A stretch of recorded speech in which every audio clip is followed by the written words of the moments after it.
हार के बाद भी नहीं थम रही कांग्रेस की अंदरूनी लड़ाई। ईवीएम को लेकर आपस में भिड़ गए उदयभान और बावरिया। ईवीएम को लेकर आमने सामने उदयभान और दीपक बावरिया। दिग्गज नेता एक दूसरे पर लगा रहे हैं गंभीर आरोप। ईवीएम में गड़बड़ी के संदेश को लेकर उलझ पड़े दोनों। बुरा फंसा कांग्रेस हाईकमान। दीपक बावरिया ने 2 दिन पहले कहा था कि उन्हें ईवीएम में गड़बड़ी की शिकायत संबंधी जो संदेश मोबाइल पर मिला था उसे प्रदेश अध्यक्ष के फोन पर उसी समय फॉरवर्ड कर दिया गया था। दीपक बावरिया के दावों को चौधरी उदयभान ने खारिज किया है। उन्होंने कहा कि उन्हें कोई मैसेज नहीं मिला।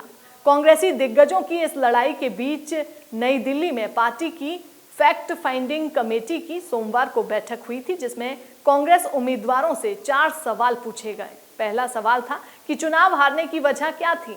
आपकी विधानसभा में किन नेताओं ने दौरे किए? आपने किस स्टार प्रचारक को बुलाया था और कौन सा स्टार प्रचारक आपके विधानसभा क्षेत्र में आया? चौथा सवाल था कि चुनाव में ईवीएम का क्या रोल रहा? आपने किसी से कोई शिकायत की थी या फिर नहीं? फैक्ट फाइंडिंग कमेटी की बैठक के बाद कांग्रेस प्रभारी दीपक बावरिया ने कहा कि कमेटी के सामने सभी ने अपने फैक्ट रख दिए हैं। जल्द ही इसकी रिपोर्ट केंद्रीय नेतृत्व को भेज दी जाएगी।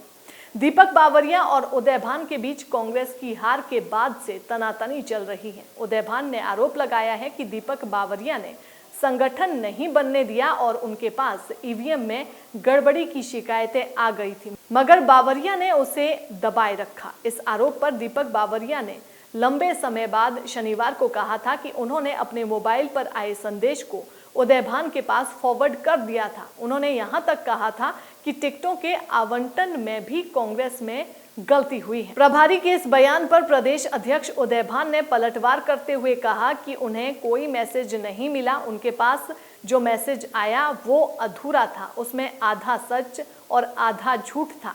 उन्हें 9 अक्टूबर को दोपहर 3 बजे कांग्रेस नेता जगदीप धनखड़ के फोन से मैसेज भेजा गया था। बावरिया पर निशाना साधते हुए उदयभान ने कहा कि टिकट वितरण पर सवाल उठाना ठीक नहीं है। फैक्ट फाइंडिंग कमेटी की बैठक के बाद पूर्व केंद्रीय मंत्री चौधरी बीरेंद्र सिंह ने बताया कि ये बैठक नहीं 1-to-1 बातचीत थी। कमेटी अब बैठक करेगी। उन्होंने कहा कि उन्होंने भी चुनाव में हुई कमियों को दूर करने की बात कही है। हरियाणा में अभी भी कांग्रेस मजबूत है, बस सुधार होने की आवश्यकता है। फैक्ट फाइंडिंग कमेटी में शामिल छत्तीसगढ़ के पूर्व सीएम भूपेश बघेल और राजस्थान के कांग्रेसी विधायक हरीश चौधरी ने खुद बैठकर जूम मीटिंग के जरिए हर नेता से 1-to-1 बातचीत की। हरियाणा विधानसभा चुनाव को इतना समय हो गया है और हरियाणा विधानसभा चुनाव में कांग्रेस बुरी तरह से हार भी चुकी है। इससे बाहर आने की बजाय और नए तरीके से रणनीति बनाने की बजाय कांग्रेस अभी भी आपस में उलझी हुई है। कांग्रेस के नेता अभी भी आपस में लड़ रहे हैं और यही एक बड़ी वजह है कि अभी भी हरियाणा विधानसभा के पास नेता प्रतिपक्ष नहीं है, क्योंकि कांग्रेस नेता प्रतिपक्ष के चेहरे पर अभी भी मुहर नहीं लगा पाई है। कौन नेता प्रतिपक्ष होगा ये भी बड़ा सवाल है, लेकिन कांग्रेस अगर इसी तरह से लड़ती रही तो शायद ही जल्द नेता प्रतिपक्ष हरियाणा विधानसभा को मिल पाएगा। हरियाणा विधानसभा चुनाव में हुई हार से कांग्रेस को सीखने की आवश्यकता है, लेकिन कांग्रेस सीखने को तैयार ही नहीं है। आज बड़ी बैठक हुई है। आप सब शांत हो जाइए। जिसको भी बात करनी है हाथ खड़ा करेंगे, बीच में कुछ नहीं पूछेंगे प्रश्न। एक मिनट रुक जाइए। रेज हो रहे हैं।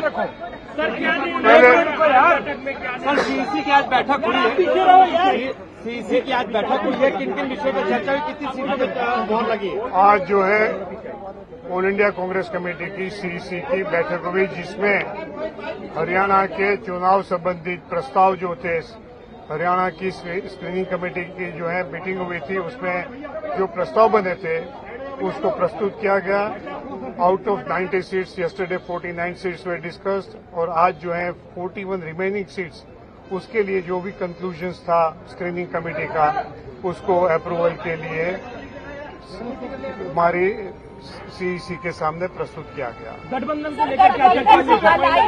अलायंस को लेकर क्या बातचीत हुई सर? आम आदमी पार्टी को अलायंस से लेकर क्या बातचीत हुई? क्योंकि वो कह रहे हैं 10 सीट की डिमांड कर रहे हैं। आम आदमी पार्टी के साथ अलायंस की बात जो है it is in a very very primitive mode, उसको एक्सप्लोर कर रहे हैं और उसके लिए आपको आगामी 2-3 दिन में कुछ नतीजा, कुछ डेवलपमेंट होगा तो बताया जाएगा। रणदीप सुरजेवाला और कुमार शैलजा की सीट को लेकर भी चर्चा हुई है। सर कितनी सीटें आज छोटे बन में कितनी सीटें फाइनल हो गई?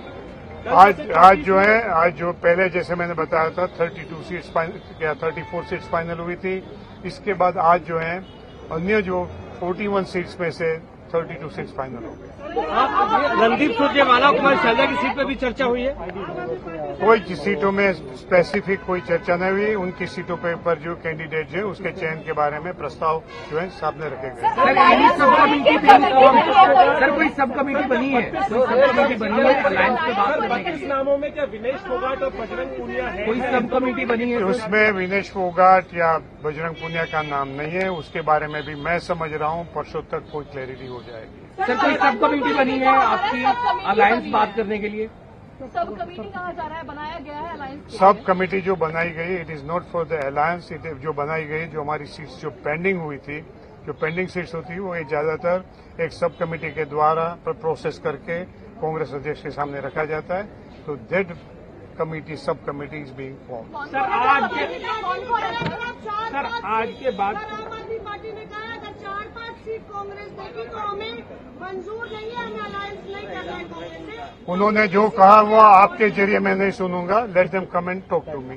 सर मेरा सवाल ये है कि जो बातचीत चल रही है, जो गठबंधन को लेकर बातचीत हो रही है, जिस तरीके से आपने कहा 2 से 3 दिन लगेंगे और बातचीत आगे बढ़ने में, लेकिन इस बीच क्या उम्मीदवारों की लिस्ट फाइनल जो आपने की है वो उम्मीदवार घोषित करेंगे आप 34 और 32 कुल मिलाकर? Tentatively by day after tomorrow हमारी सूची फाइनल हो जाएगी। 99% इफ नॉट फुली पार्शियली भी घोषित हो जाएगी। सर क्या केसी वेणुगोपाल जी से मिलने आम आदमी पार्टी के सांसद जो हैं राघव चड्ढा और संदीप पाठक वो लोग आएंगे अलायंस को बात करने के लिए? I am not available. उनकी ओर से कोई इन्फॉर्मेशन मिली है कि उनकी ओर से कौन बातचीत करेगा? वो जो है संदीप पाठक वगैरह आते थे, वेणुगोपाल जी से मिलते थे और ज्यादातर उन लोगों में से वही करते हैंडल करते हैं। तो आगे उनके जो हरियाणा के अध्यक्ष जो रहे हैं वो भी उसमें पार्टिसिपेट। और सर आपके सब कमेटी के मेंबर्स कौन कौन है सर जो आपने बाकी के पेंडिंग सीट्स के लिए बनाए? Is it necessary to share? Sub committee जो आपने फॉर्म उसमें मधुसूदन मिस्त्री जी हैं, उसमें हमारे छत्तीसगढ़ के एक्स डिप्टी सीएम जो हैं सिंहदेव साहब, बाबा सिंहदेव जी हैं और माकन साहब है। Myself, I am there, and still one more member is there. I am not sure about it. Sir एक सवाल ये महत्वपूर्ण जो पेंडिंग रह रही है सीट वो क्यों रह रही है, इसकी वजह क्या है? उसमें कोई न कोई वजह होती है, पैनल होती है, फर्दर डिस्कशन जरूरी होता है, कुछ इनपुट्स की आवश्यकता होती है, इसलिए पेंडिंग करते हैं। इसी वजह से सीईसी में समय खराब न हो चर्चा करने में। सर ये जो गठबंधन को लेकर फैसला हुआ है आलाकमान की ओर से, स्थानीय इकाई हरियाणा की इकाई भी क्या फेवर में इसके गठबंधन हो या इसका विरोध कर रहे हैं? कुछ ये भी सवाल। कोई विरोध नहीं कर रहे हैं और जो है सब लोगों की एकमति से सब डिसीजन होते हैं। मौजूदा विधायकों को लेकर के जहां सोनीपत और जैसे कि समागम ये कहा जा रहा है कि टिकट कटी जा रही है, जिनके ईडी की रेड है, इस तरीके की कोई बात? किसी की ईडी की रेड हो उसकी वजह से किसी की टिकट नहीं काटी जाती है। Every case will be decided on 1-to-1 basis on the merits. इतना मैं आपको कह सकता हूँ। सर कल जो 22 विधायक सिटिंग थे, आज कितने विधायकों की इसमें एंट्री हुई है या नहीं हुई है? मतलब कितने विधायक हैं मौजूदा? मेरे ख्याल से 7 या 9 होंगे। I am not sure about it, 7 या 9 होंगे। तो जो कल पेंडिंग थे 15 नाम, उनमें से कोई क्लियर नहीं हुआ है सर? आज नहीं हुआ, आज मीटिंग कल परसों, कल परसों। पेंडिंग को लेकर कब मीटिंग कर रही है? 28 हरियाणा में कांग्रेस के 28 एमएलए हैं, 20 को कल क्लियर कर दिया गया। तो 6 हो गया, तो 6 हो गया। आज उन 6 में से कितनों को क्लियर किया गया? If you want me to give you the name I will have to study it. नहीं तो कोई किसी का नाम किसी में आ जाएगा। सर आगे भी कोई मीटिंग वगैरह अभी और भी चलेगी? हाँ जी, आगे स्क्रीनिंग कमेटी सीसी होगी क्या ये कुछ? अभी कोई सीसी नहीं होगी। कि जो युवा चेहरे होंगे, जो फेसबुक होंगे, उनको मौका मिलेगा। तो क्या हम कह सकते हैं कि जो नेता जिनकी एज में ज्यादा हो चुकी तो उनकी टिकट कट सकती है और युवाओं को उनकी जगह पे मौका दिया जाएगा? मैं नहीं कहूंगा स्पेसिफिकली कि ये इसका टिकट काटा जाएगा, इसका नहीं होगा, मगर हमारा प्रयास वो है कि जहां जहां एक सम्मति से किसी और तरीके से भी कार्य करवा सकते हैं तो करवाएं। आज जो 32 सीटें क्लियर हुई है, क्या उनमें आपके बगल में जो राष्ट्रीय सचिव खड़े हैं ये हम डिक्लेयर नहीं नहीं सकते। हो गया, चलो, थैंक यू।